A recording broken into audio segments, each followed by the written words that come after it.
영광의 박수 올려드리겠습니다. 귀한 찬양 감사합니다.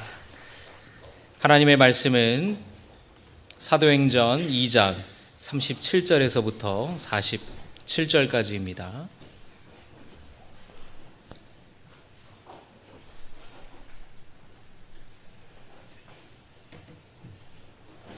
사도행전 2장 37절에서부터 47절까지입니다. 봉독하겠습니다. 그들이 이 말을 듣고 마음에 찔려 베드로와 다른 사도들에게 물어 이르되 형제들아 우리가 어찌할꼬 하거늘 베드로가 이르되 너희가 회개하여 각각 예수 그리스도의 이름으로 세례를 받고 죄 사함을 받으라. 그리하면 성령의 선물을 받으리니 이 약속은 너희와 너희 자녀와 모든 먼데 사람 곧 주 우리 하나님이 얼마든지 부르시는 자들에게 하신 것이라 하고 또 여러 말로 확증하며 권하여 이르되 너희가 이 패역한 세대에서 구원을 받으라 하니 그 말을 받은 사람들은 세례를 받음에 이날의 신도의 수가 3,000이나 더하더라. 그들이 사도의 가르침을 받아 서로 교제하고 떡을 떼며 오로지 기도하기를 힘쓰니라.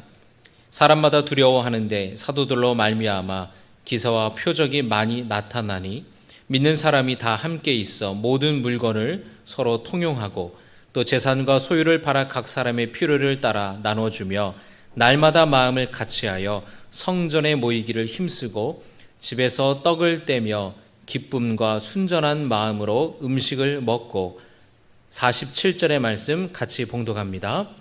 하나님을 찬미하며 또 온 백성에게 칭송을 받으니 주께서 구원받는 사람을 날마다 더하게 하시니라. 아멘. 할렐루야. 한 주간 무더위 가운데 얼마나 고생이 많으셨습니까? 오늘 말씀을 통해 여러분의 영혼이 심령이 시원하게 되기를 주님의 이름으로 소망합니다. 오늘 성령 충만한 초대교회의 모습이라는 제목으로 하나님 말씀을 증거할 때에 하나님이 주시는 은혜와 교훈이 있기를 원합니다. 또 오늘 말씀처럼 우리들도 성령 충만한 초대교회의 모습을 따라가기를 소망합니다. 제자들은 예수님께서 보내시기로 약속하신 성령을 기다리며 열흘 동안 찬양하고 기도하였습니다. 오순절날에 드디어 성령께서 제자들 가운데에 바람과 불의 모습으로 임하셨습니다. 제자들이 성령으로 충만하여서 방언으로 말하기 시작했다라고 성경은 말씀합니다. 그런데 이 오순절에 제자들이 방언으로 말하게 되는 이 사건은 우리가 알고 있는 일반적인 방언하는 것과는 좀 다른 특징이 좀 있습니다. 우리가 보통 방언을 한다, 방언으로 기도한다라고 하면은 다른 사람들이 좀 알아듣지 못하는 그런 말을 또 본인도 못 알아듣게 되는 그런 기도를 하게 되지 않습니까? 그런데 이날 제자들이 했던 방언은 그런 방언이 아니었어요. 제자들은 다른 나라의 말로 말하기 시작했다고 성경은 말씀합니다. 저는 어릴 때 이 성경 말씀을 보면서 방언 받는 거에 대해서 사모하면서 이렇게 기도를 했었습니다. 주님, 초대교회 제자들이 그랬던 것처럼 저에게도 방언을 주십시오. 제자들이 다른 나라의 말로 방언을 했는데 주님 제게 영어의 방언을 주십시오. 그러면은 영어 공부 안 해도 영어 잘할 것 같은 생각에 영어로 방언 받게 해달라고 기도를 했는데 간절히 해도 안 되더라고요. 그래서 이 뭐야 하다가 어느 날 이런 성경 구절을 봤습니다. 우리 야고보서 4장 3절 같이 읽겠습니다. 구하여도 받지 못함은 정욕으로 쓰려고 잘못 구하기 때문이라. 이게 잔머리 굴리면서 영어 공부하기 싫어가지고 영어 방언 달라고 하니까 하나님이 안 주시는 거예요. 공부하기 싫어서. 여러분, 다시 말씀으로 돌아오면, 그런데 왜 성령께서는 제자들에게 다른 나라의 말로 말하게 하셨을까요? 궁금하지 않으십니까, 여러분? 성경의 다른 이 방언하는 이야기를 보면은 이 방언이 잘 못 알아들으니까 방언을 통역하는 은사까지도 하나님이 주시는데, 어떻게 이 오순절날 성령 충만한 이 사건에서 제자들은 우리가 알고 있는 일반적인 방언이 아니라 알아듣는 방언, 그런데 다른 나라의 말로, 언어로 방언을 하게 되었다. 왜 하나님께서는 그렇게 하셨을까? 그것은 제자들뿐만 아니라 다른 많은 사람들에게 성령께서 역사하시면 어떤 일이 벌어지는지를 보게 하시기 위해서 이런 방언을 내려서 주셨다라는 거예요. 제자들이 큰 소리로 기도하고 말하는 것을 들으면서 사람들이 무슨 일 있나? 그 마가의 집에서 150명의 사람들이 모여서 큰 소리를 내니 동네 사람들이 무슨 일이 났나 모여들기 시작을 했겠죠. 근데 그들이 그 장면을 보고 깜짝 놀라는 겁니다. 갈릴리 출신의 제자들이 다른 나라의 말로 말하고 있었다라는 거예요. 당시에 이쯤에는 절기를 지키기 위해서 다른 나라에 살다가 예루살렘으로 찾아온 사람들이 많았습니다. 여러분이 오순절 직전이 6월절이었잖아요. 이 6월절은 굉장히 큰 절기이기 때문에 이 팔레스타인 땅에 살지 않는 다른 지역에 살아가는 유대인들, 그들을 디아스포라 유대인이라고 말합니다. 오랫동안 이 다른 나라에 압제를 받았기 때문에 유대인들이 팔레스타인 땅을 떠나서 다른 아프리카 지역 또는 터키 지역 또는 그리스 지역 또는 오늘날의 이란, 이라크와 같은 중동 지역에 가서 흩어져 살았어요. 우리나라도 보면 일제가 우리나라를 점령해서 통치하고 우리가 그 지배를 받을 때에 우리나라 사람들 중에서도 사할린으로 다른 이 동유럽으로 넘어가고 일본이나 또는 하와이나 미국으로 흩어져 살았던 사람들이 많잖아요. 팔레스타인 땅에 살지 않고 다른 지역에 살았던 그런 유대인들이 많았는데, 절기를 지키기 위해서는 성지를 순례하기 위해서 예루살렘으로 몰려들었어요. 그런데 그들이 이 제자들을 보면서, 아니 갈릴리 출신 사람들이 이 팔레스타인 땅을 떠나본 적이 없는 사람들이 어떻게 해서 내가 살았던 이집트의 이집트 말을 하고, 내가 살았던 아프리카의 아프리카 말을 하고, 내가 살았던 그리스 사람들이 하는 그리스 말을 하고, 또는 다른 여러 나라의 그런 말을 하게 되는 거에 대해서 사람들이 놀랍게 여겼다라는 거예요. 만약에 제자들이 우리가 알고 있는 알아듣지 못하는 그런 방언으로 방언을 했다면 그 사람들은 제자들에 대해서 분명히 오해했을 거예요. 이 사람들이 지금 미쳤구나, 무아지경에 빠졌구나, 제정신이 아니구나. 이 사람들이, 제자들이 그런 것이 아니라 성령께서 역사하셔서 자기네 말들로 하게 된다라는 것을 깨닫게 된 다음에는 정말로 성령의 역사구나라는 걸 사람들이 이해하기 시작했다라는 것이에요. 그렇다면 제자들은 각 나라의 언어로 어떤 내용의 말을 했을까요? 2장 11절의 말씀을 우리가 같이 보겠습니다. 2장 11절입니다. 시작. 그레데인과 아라비아인들이라 우리가 다 우리의 각 언어로 하나님의 큰 일을 말함을 듣는도다 하고. 아멘. 이 사람들이, 듣는 사람들이 이렇게 말하는 겁니다. 우리의 각 언어로 하나님의 큰 일 말함을 듣는도다. 그러니까 제자들이 각 민족의 언어로 하나님이 행하신 큰 일에 대해서 전했다라는 겁니다. 하나님이 행하신 큰 일이 뭡니까? 하나님이 예수 그리스도 안에서 시작하신 하나님의 큰 일, 예수님을 통하여서 하나님의 능력이 전해졌던 일들, 예수님께서 눈먼 자를 뜨게 하시고 병든 자를 고치시고 귀신을 쫓으시고 하나님 나라의 복음을 전하셨던 것을 각 나라의 언어로 제자들이 선포하기 시작했다라는 거예요. 여러분, 성령 충만하게 되면은요, 예수님을 전하게 돼요. 성령 충만하게 되면은 복음을 증거하게 됩니다. 할렐루야. 예수님의 십자가의 복음을 전했던 것이에요. 팔레스타인 지역을 벗어나 본 적이 없는 제자들이 각 나라와 민족의 언어로 말하는 것을 듣고 그 모습을 보며 놀라워하는 사람들에게 베드로가 일어나서 말씀을 증거합니다. 여러분, 이 일에 대해서 내가 알려드리겠습니다. 제 말에 귀를 기울여 주십시오. 그 사람들이 이게 무슨 일이지? 궁금해하는 사람들에게 베드로가 말을 하는 거예요. 그리고 예수님에 대해서 전했습니다. 하나님께서 나사렛 예수를 통하여서 큰 권능과 기사와 표적을 당신들 앞에서 보여주지 않으셨습니까? 이 사람들은 여러분 지금 막 예루살렘에 도착한 사람이 아닙니다. 6월절 지나고 오순절이 찾아왔어요.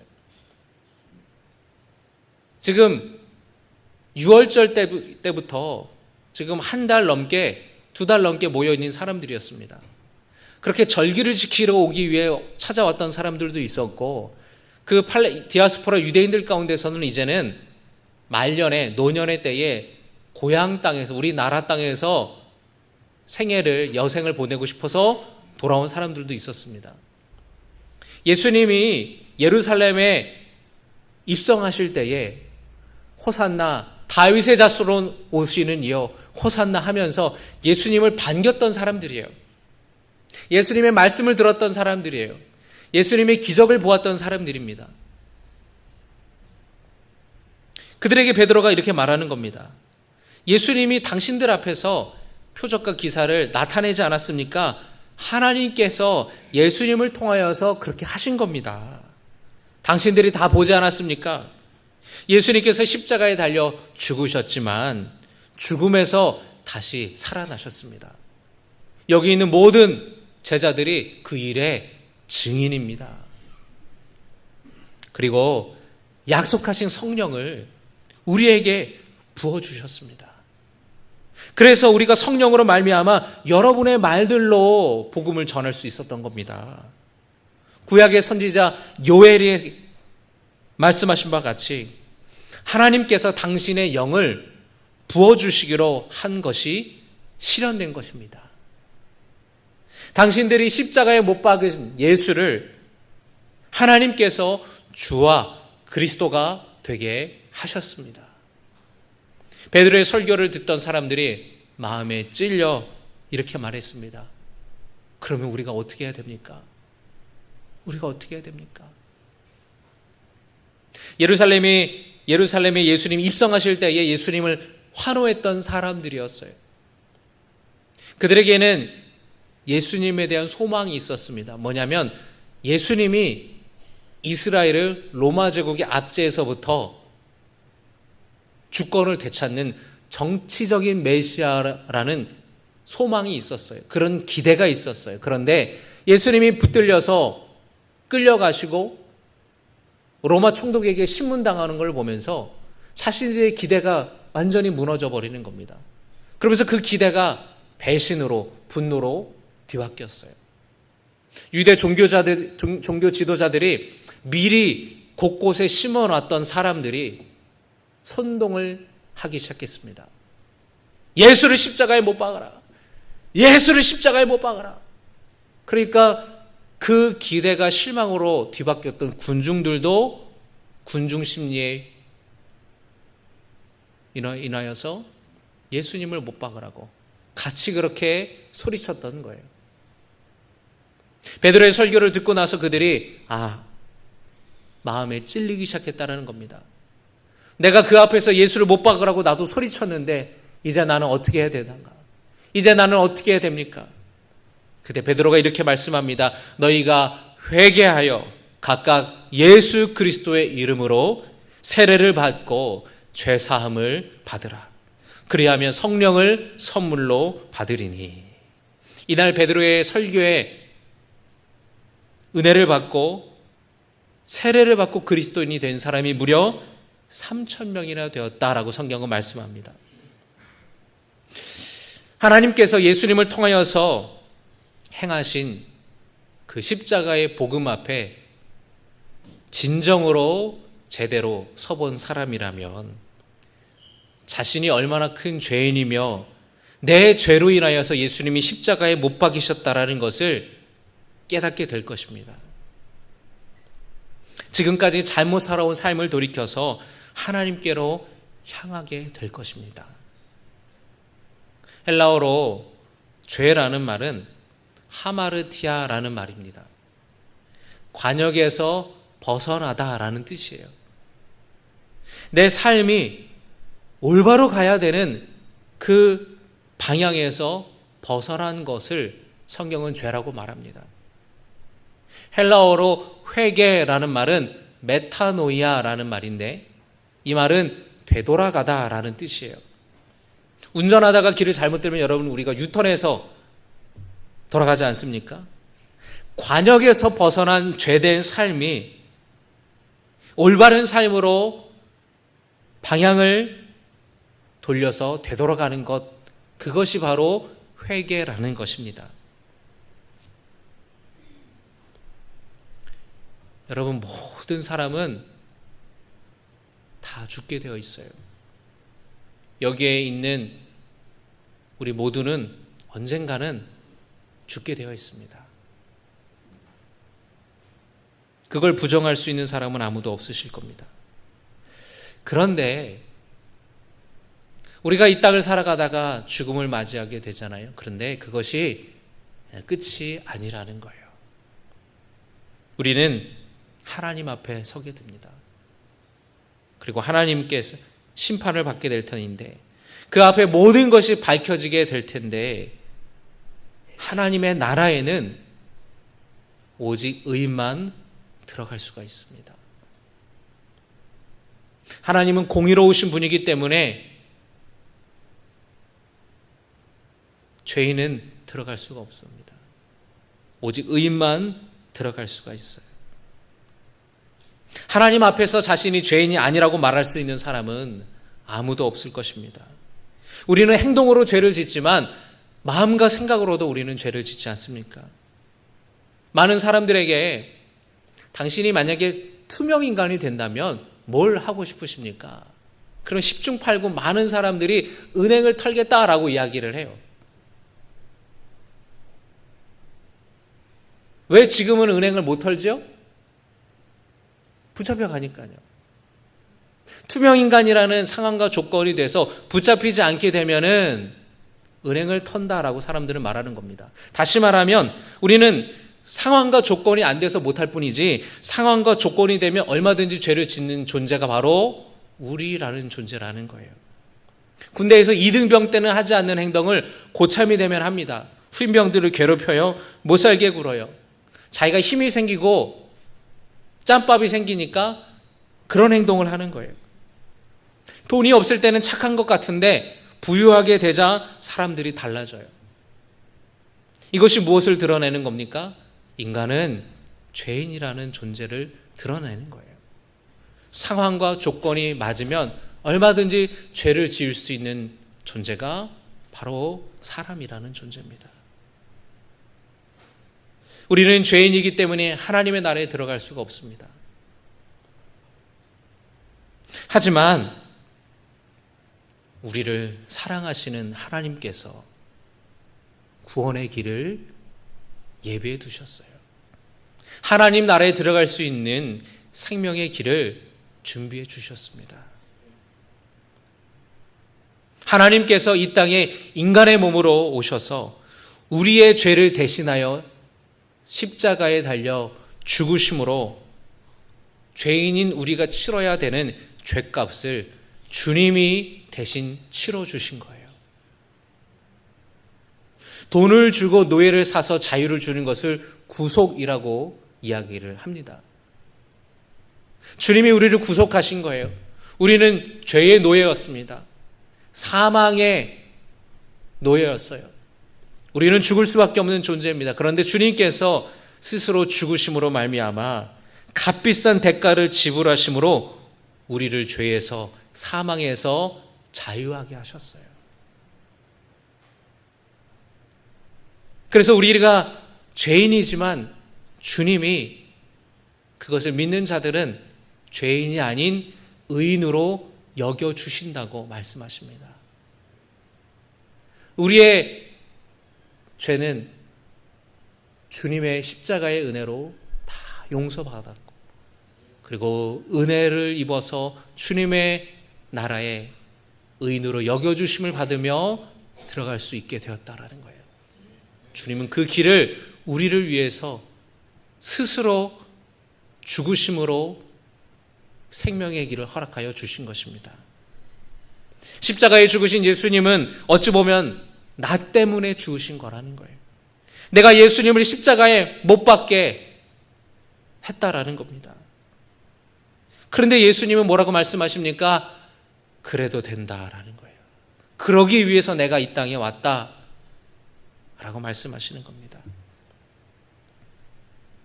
여러분, 오늘 우리도 이 복음 앞에서 나를 비춰보기를 원합니다. 베드로의 설교를 들은 많은 사람들은 본질적으로 자신이 죄인이라는 자신의 정체성과 본성을 깨닫게 되었어요. 여러분도 지금 이 말씀을 듣고 십자가 앞에서 내가 죄인임이 깨달아지셨습니까? 여러분에게 주님의 은혜가 있기를 원합니다. 십자가의 복음 앞에 제대로 서본 사람이라면, 진실로 그 앞에 서본 사람이라면 내가 죄인이란 존재라는 것을 고백하지 않을 수가 없습니다. 내가 죄인이라는 것을 고백하는 순간 하나님의 은혜가 너무나 크게 느껴지는 거예요. 나 같은 죄인을 하나님의 자녀 삼아주시고, 나 같은 죄인을 의롭다고 여겨주시는 그 은혜가 너무나도 크고 감사함으로 다가오게 되는 것입니다. 십자가의 복음을 깨닫게 된 사람들은 변화되었습니다. 오늘 말씀을 보시면은 초대교회의 성도들의 변화된 삶이 어떤지를 볼 수가 있어요. 42절의 말씀을 우리 한번 같이 읽을까요? 42절입니다. 시작.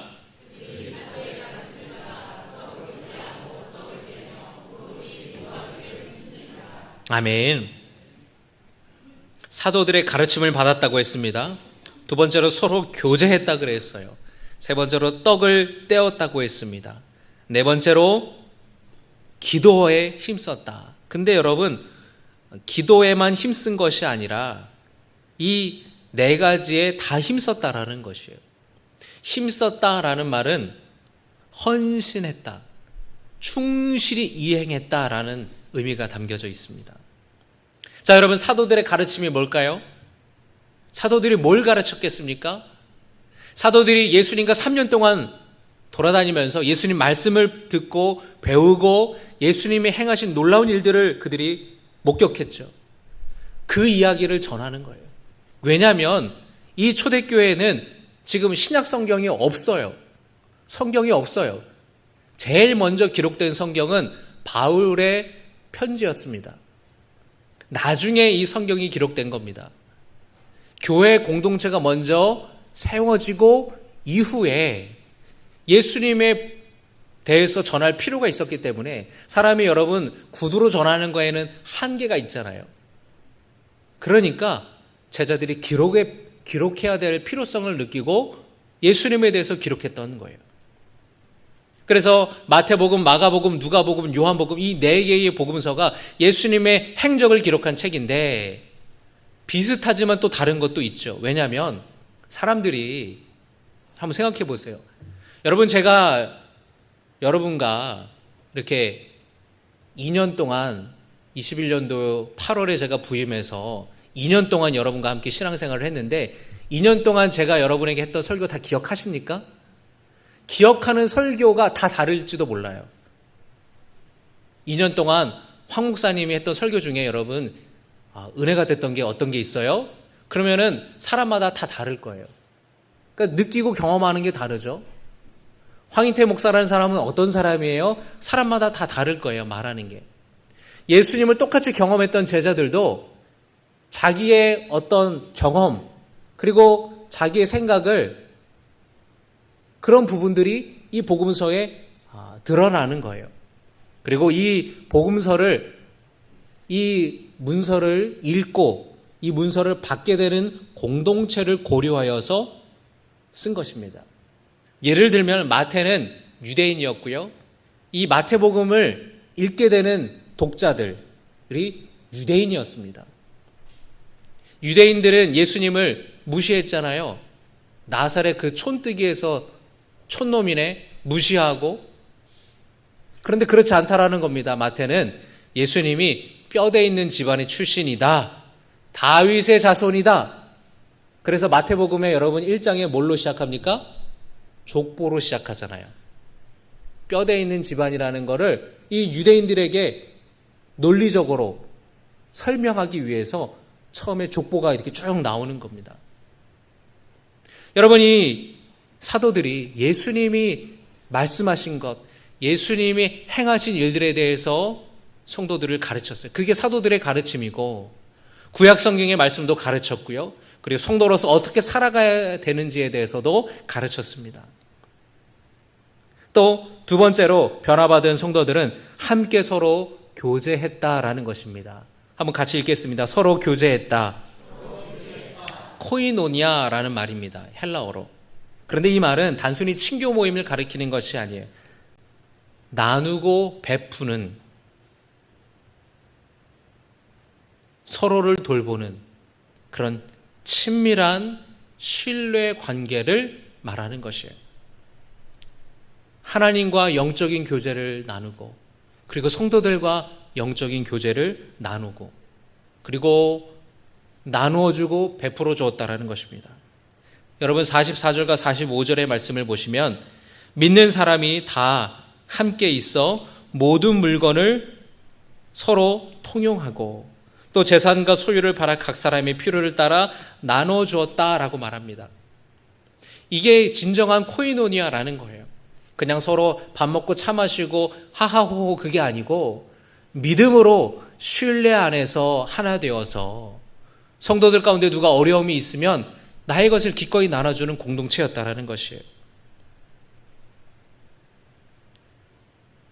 서로 사랑으로 하나 되는 공동체였다라는 것입니다. 내가 예수님의 사랑을 받는 사람이라면, 내가 이렇게 소중한 사람이라면 저 사람도, 저 성도도 예수님의 사랑하는 소중한 존재라는 것이 깨달아졌기 때문에 서로 아껴주고 돌봐주었다라는 것이에요. 바라기는 우리 신갈교회가 이런 예수님의 사랑으로 넘쳐나기를 주님의 이름으로 축복합니다.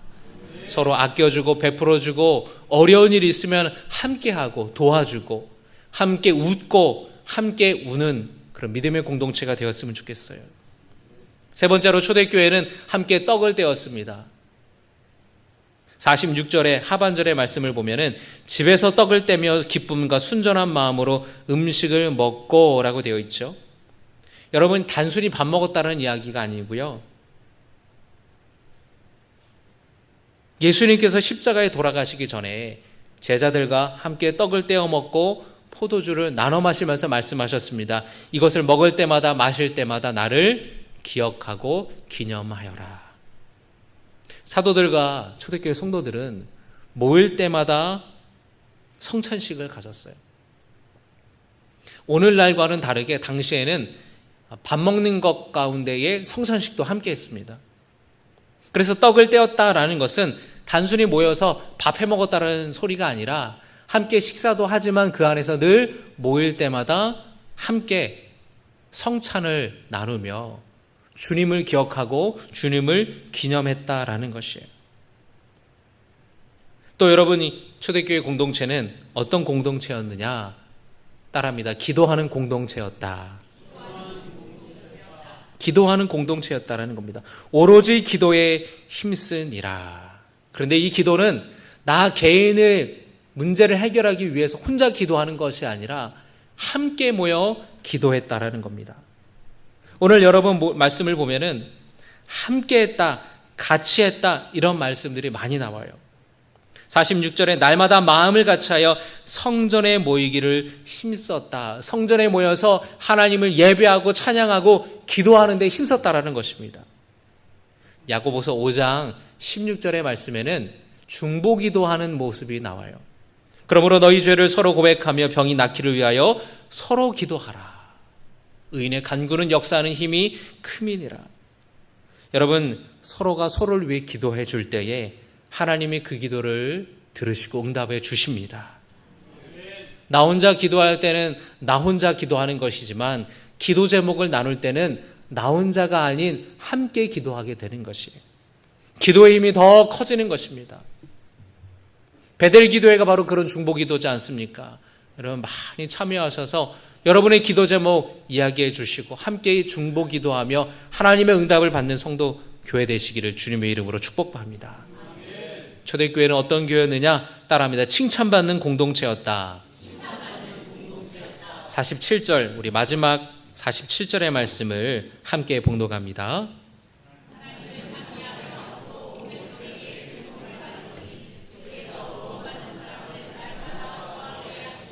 아멘. 하나님을 찬양하며 또 온 백성에게 칭송을 받았다 그랬어요.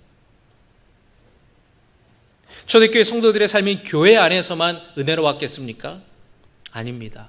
사회 안에서도 은혜로웠어요. 예수 믿는 사람들을 보면서 사람들이 칭찬했다라는 것입니다. 여러분, 예수 믿지 않는 사람들에게 칭찬받으며 살아가고 계십니까? 여러분, 직장 생활하면서 직장 동료에게 칭찬받고 살아가세요? 사장님에게 칭찬받습니까? 아니면 여러분이 사장이라면 종업원이 여러분을 존경하고 여러분을 칭찬하고 좋아합니까? 여러분의 앞집 사는 사람들, 위층 사람, 아래층 사람, 그 사람들에게 여러분 칭찬받습니까? 초대교회 성도들은 그랬다라는 거예요. 교회 밖에서의 삶이 칭찬받는 삶을 살았다라는 겁니다. 그럴 수밖에 없죠. 주님의 사랑을 함께 나누며 살아갔기 때문에. 여러분, 저는 우리 교회가 이 땅의 소망이 되어야 될 줄로 믿습니다.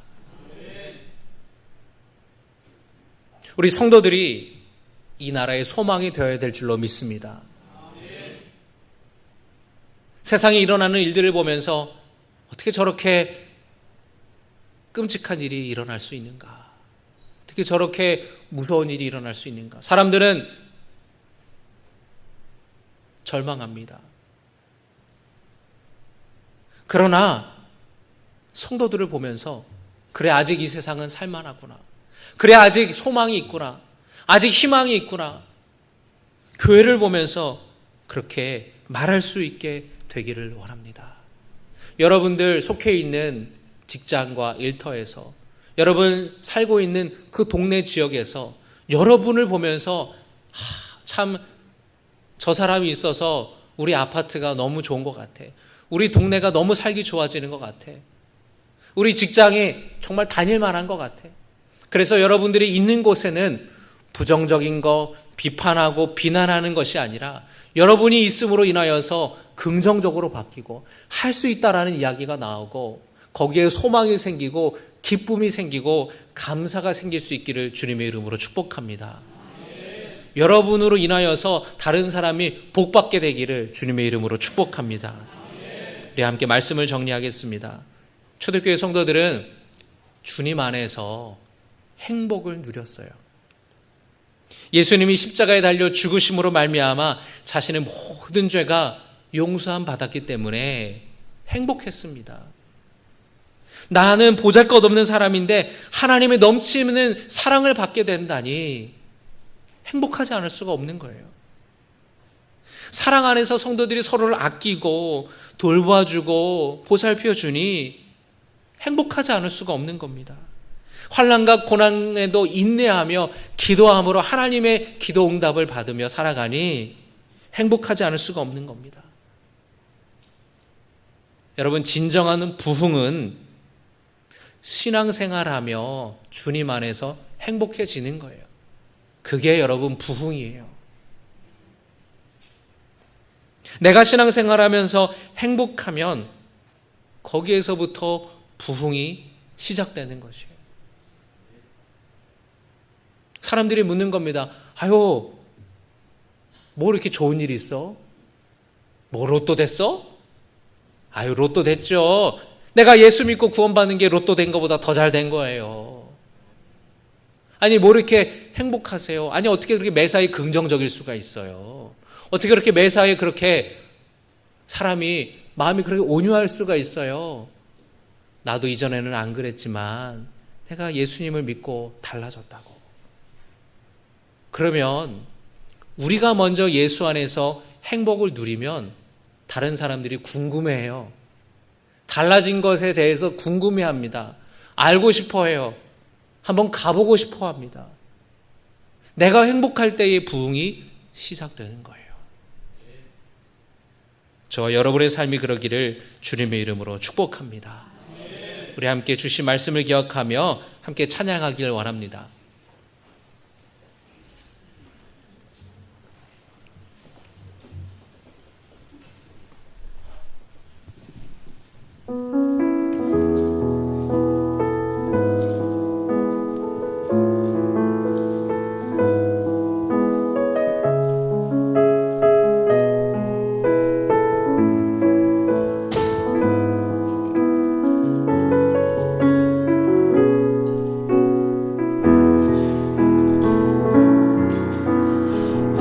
화려하지 않아도 정결하게 사는 삶, 가진 것이 적어도 감사하며 사는 삶, 내게 주신 작은 힘 나눠주며 사는 삶, 이것이 나의 삶의 행복이라오.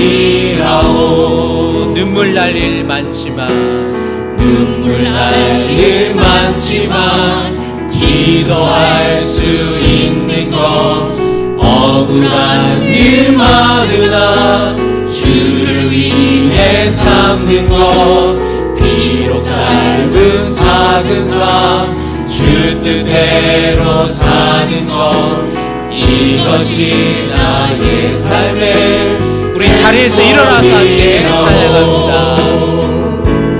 이것이